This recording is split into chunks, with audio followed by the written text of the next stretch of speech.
Good morning. Glad to be back with you after the blizzard that kind of wasn't here. We got very lucky where I live. We basically just got a typical northeast snowstorm. It just so happened to happen in the spring. So I'm back. I'm here. And today's show is about entitlements. And I looked it up just to make sure I got my facts straight, that I didn't give you alternative facts. So the definition of entitled is believing oneself to be inherently deserving of privilege or special treatment. An entitlement is the condition of having a right to have, do, or get something. The belief you have a right to be given something provided by government or members of a group. And I read you those definitions because we hear our politicians constantly calling Social Security and Medicare an entitlement. And those are alternative facts because we all know that from the day we get our first paycheck at 18, 19, whatever time we start working, you get your paycheck and you see the deductions taken away from your earnings. And one of those deductions is Social Security and Medicare. They're taking your money, giving it to the government to put in an account for you for when you turn, well, it used to be 65. They're trying to keep raising it in the hopes that you actually die before you get your money back. But make no mistake, it's your money. Therefore, you could say you're entitled to it, but it's not an entitlement because you aren't being given money through Social Security and Medicare from the government. You are basically tapping into your money. You are getting your money back to live off of when you retire. Social Security and Medicare was basically a government plan, kind of socialistic, to force people to save for retirement. And today we know that it's not enough, that we still have to kind of provide for our own retirement by doing IRAs and other things to enhance, because Social Security is not going to pay for us to live the way we thought we were going to by working 40 or 50 years and paying into this plan that was supposed to support us when we got older. So make no mistake about it. When any politician or anybody says Social Security and Medicare are entitlements, no. What are entitlements is welfare, food stamps, and Medicaid, which is all we keep hearing about in the news lately. Medicaid, Medicaid, Medicaid. Medicaid is basically saying that if you refuse to get a job and you have a bunch of kids or you just don't want to work, we will force people who do work to pay for your health care. Put your thumbs away. I'm not talking about disabled people. We're going to be quoting the Bible here soon, so believe me. I'm not talking about someone who is crippled or infirmed in any way. I'm talking about able-bodied people who consider being parents a disability and choose to live off the government or continue to have children they can't afford to feed, so that people like my husband and I and our fellow self-employed people and self-insured people can pay for them to have better health care than we have for them and their kids. And I am going to quote the Bible now. My friend Chris, the singing chaplain, he has a YouTube channel, and you're seeing this on YouTube. This is my YouTube show. So please check out the singing chaplain and Christopher P. Adams on YouTube. He's a fabulous dude. He is a singing chaplain, and he's got a voice of an angel, truly given by God. So he reminded me of something I actually read over the summer in a book about Armageddon. And it's a quote from Thessalonians 3:10 through 13.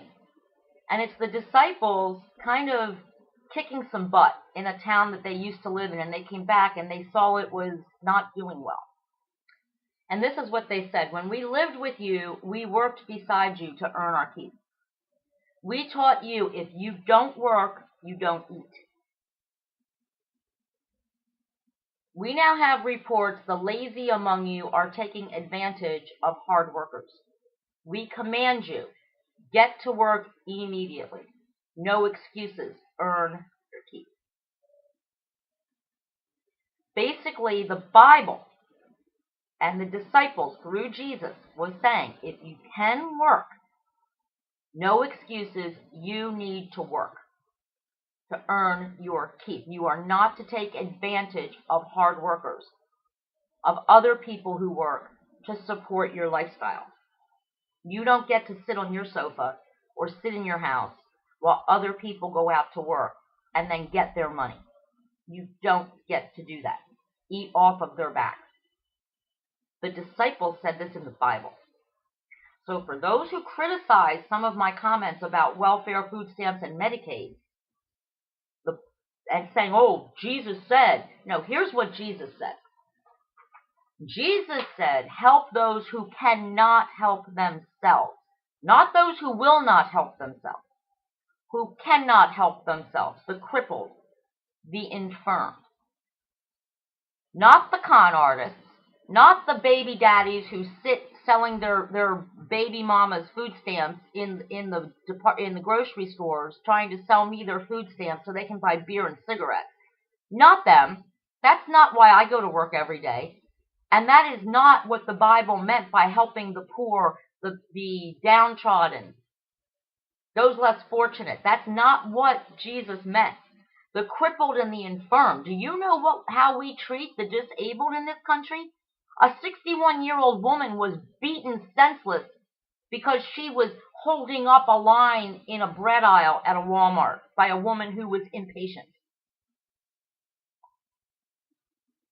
We treat our elderly where they have to, on Social Security and Medicare, they have to decide if they want to pay for heat or pay for food, or they want to pay for their medications or pay for food or heat.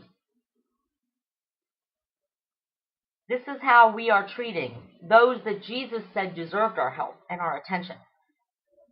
And instead, everybody's all crazy about this new health care plan. Oh, the Medicaid, the welfare, the mommies with the babies. You know what? Here's the thing.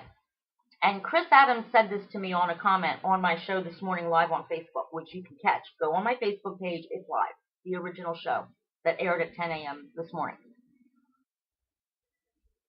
He learned, not from the Bible, and he's a pastor, but he learned at his mother's knee, if you don't work, you don't eat. And I commented to him, you know, my mother was a single mom, that she was divorced from my father, and he made no money. So, you know, we got nothing from him. And she had to support me and my grandmother, and I used to beg her, Mommy, I don't want you to go to work. I don't want to stay with Granny. But my mother used to say to me, I need to go to work because I am providing for us. If I don't go to work, we don't have food on the table. Your grandmother can't go to the doctor because I'm paying for all of that. We don't have this house. I am paying for all of that because I work. And my mother worked for the Social Security Administration, and she saw a lot of welfare abuse. She saw drug addicts getting free money from the government. She saw a lot of stuff that annoyed her. And so she raised me to know that welfare is not something to be proud of. Not something that you say, ooh, I can't wait till I have babies and I can go on welfare. No.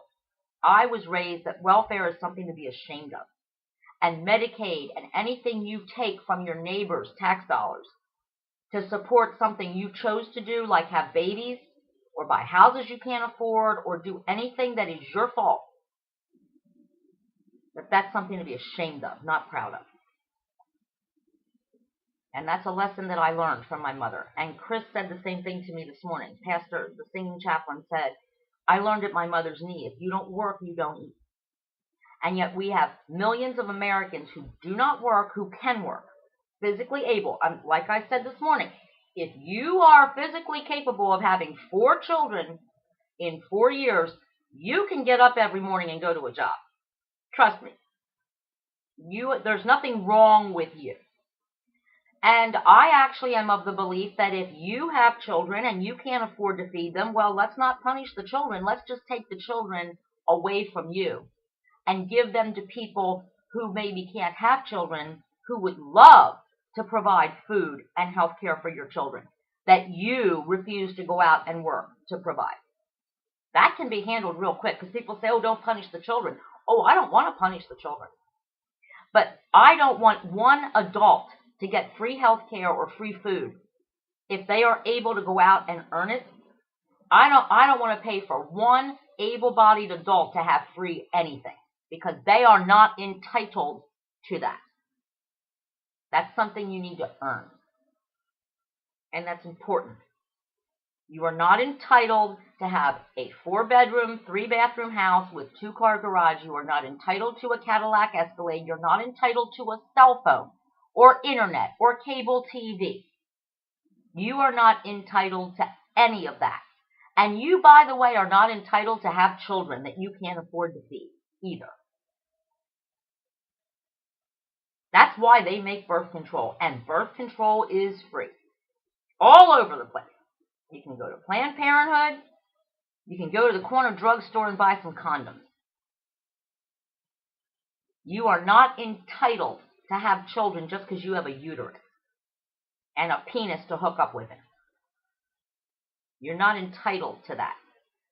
And the children that you're raising in poverty, being told they can't, or they're living off the government, that's no way to raise a child.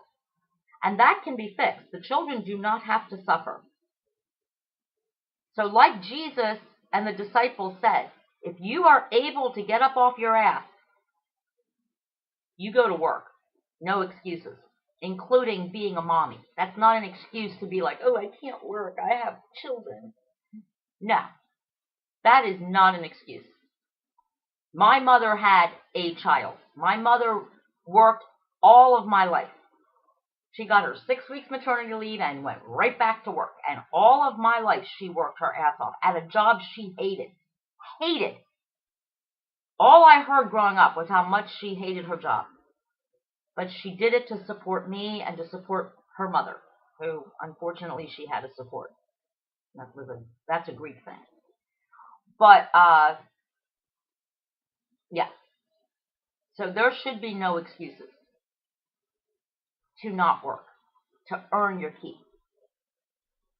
And shame on the government, shame on anybody who makes it so easy to not earn your keep.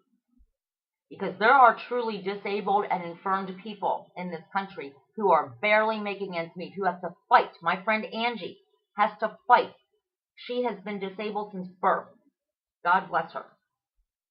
She's in a wheelchair. And she has to fight for everything she gets through her disability. She didn't ask to be born this way. She didn't ask to be disabled. She has to fight for it. And all some 19-year-old girl has to do is have a baby? And it's given to her? She's entitled to it? No, Angie, and I'm not even going to say, well, she is entitled. Because she, through no fault of her own, she was born with a severe disability. But when I say entitled, it almost disparages Angie, and I don't want to disparage Angie, because it's not that she's entitled, it's that because she is disabled, she is who Jesus is talking about. And she's a Wiccan, who the goddesses talk about. We need to help the infirmed and the crippled among us. That is something we have to do. We should do as human beings. Angie wishes she could go out and work full time. Angie wishes that she could walk, that she didn't have to fight for her medications and her doctor appointments and getting reimbursed for things. But Angie doesn't have a choice. Some of these people who are entitled do. They can get a better education. They can use the free education they get from kindergarten through high school to make something of themselves, to get a job before they start having a family. They can plan. They can crawl, then they can walk, then they can run, instead of trying to run before they can even crawl. So when I keep hearing all this opposition to the new healthcare plan, and all I hear is, what about Medicaid? What about the welfare? What about the people who before Obamacare never even bothered to buy health insurance because all they had to do was run to the local ER and they got treated for free anyway. Now all of a sudden they get health insurance and they're terrified of losing it. Well, they didn't have health insurance before and they got their health care for free. And I'm sick of hearing about it. Because in West Virginia, there was an OBGYN who made the comment in a town hall meeting on Monday on MSNBC that before Obamacare, 25% of her patients were on Medicaid. After Obamacare, it jumped to 75%. That means almost all of her patients are not paying their fair share for their health insurance, for their health care. 75%, that's a lot. And it's wrong. It's wrong because guess who is paying? The health insurance company isn't giving them health care. What they're doing is raising premiums on people like my husband and myself, and my friend Sherry and her husband, who is also self-employed and self-insured. They are raising our premiums and our deductibles so that the 75% of the patients in the OBGYN's clinic can have the same insurance, only better insurance, and not pay anything or pay very little for it. And that's wrong. And that's not what the Bible says. So again, this show was about entitlement and what we are and are not entitled to. And you know what? If you want to be entitled to health insurance, if you want that to be a birthright, move to Canada. Move to France, move to England, move to Spain. I doubt very much they would take you, since if you don't work in America, you're certainly not going to want to work in England or France or Spain. And that's one thing they do insist on in those countries, is you kind of got to have a job. And you have to pay taxes to get the insurance, the free health care. But they're very happy. Whatever you're being told by the fearmongers who say, well, you don't want national health care, you're going to die. Well, people, I have a lot of friends. I have like 150 friends that live in England alone on Facebook, and they're not dying. They're loving their national health care. They love it. The people in Canada love it.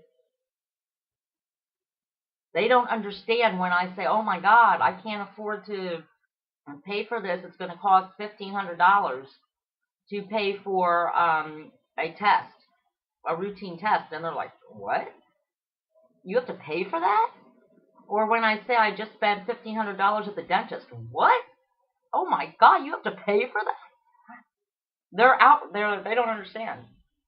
So if you want to work and pay taxes, then move to one of these countries and you'll get your health care. You will be entitled to health care. But because of the way America feels about everybody, including myself and my husband, the self-employed people who do not get their health insurance from a group, from a company that they work for, because we work for ourselves, meaning we have to pay for it, we are not entitled to health care. And yet people who have a bunch of kids they can't afford to take care of, they are entitled to me and my husband paying for them to have health care. And that, my friends, for all of you who didn't vote for Bernie Sanders because he's a socialist, that right there is the very definition of socialism. Forcing people who earn a good living to pay for those who don't to have the same or better shit than you have. That's socialism. It's actually like just a few steps from communism, where the rich have to support the poor so there are no classes, so that the poor people feel like they're rich because they have everything the rich people have. The only problem is they're not paying for it. The rich people are paying for it. And here's the worst part. I'm not rich. I'm not the 1%.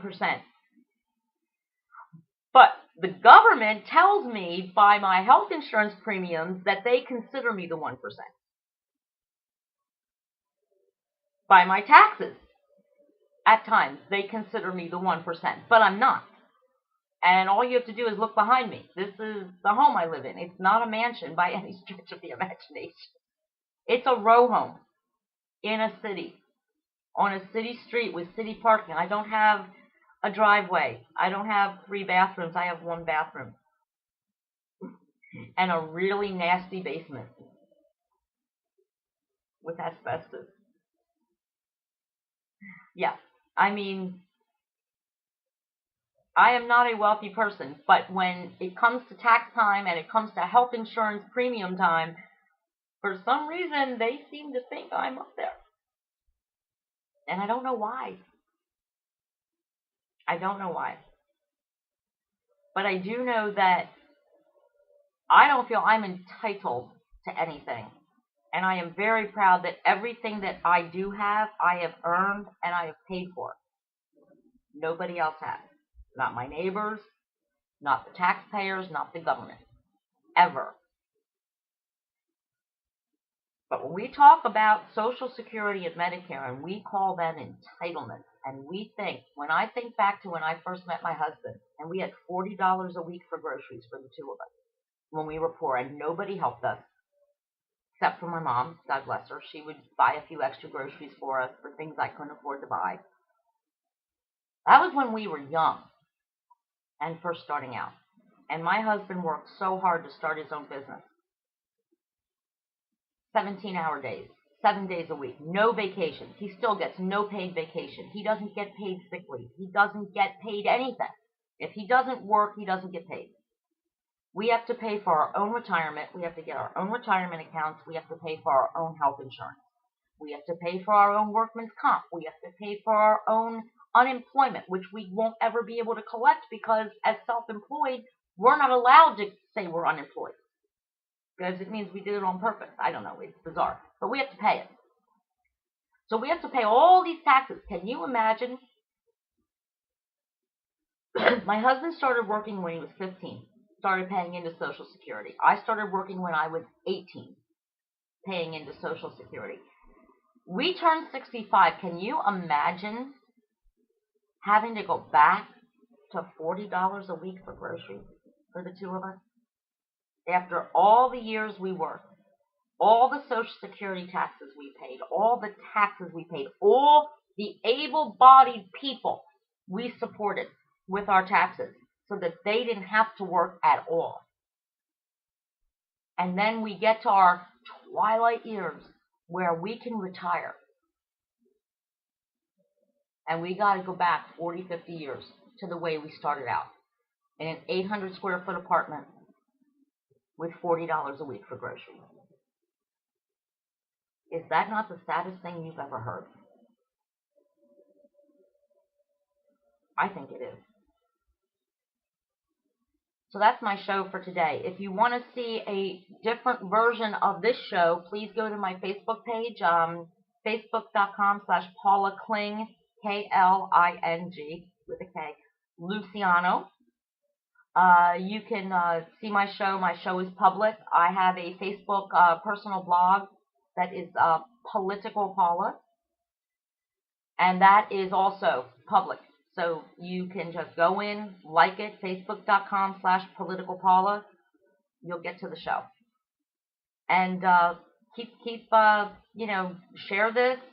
Please promote the page. There's going to be a lot more videos coming to you through YouTube in the next few weeks and months.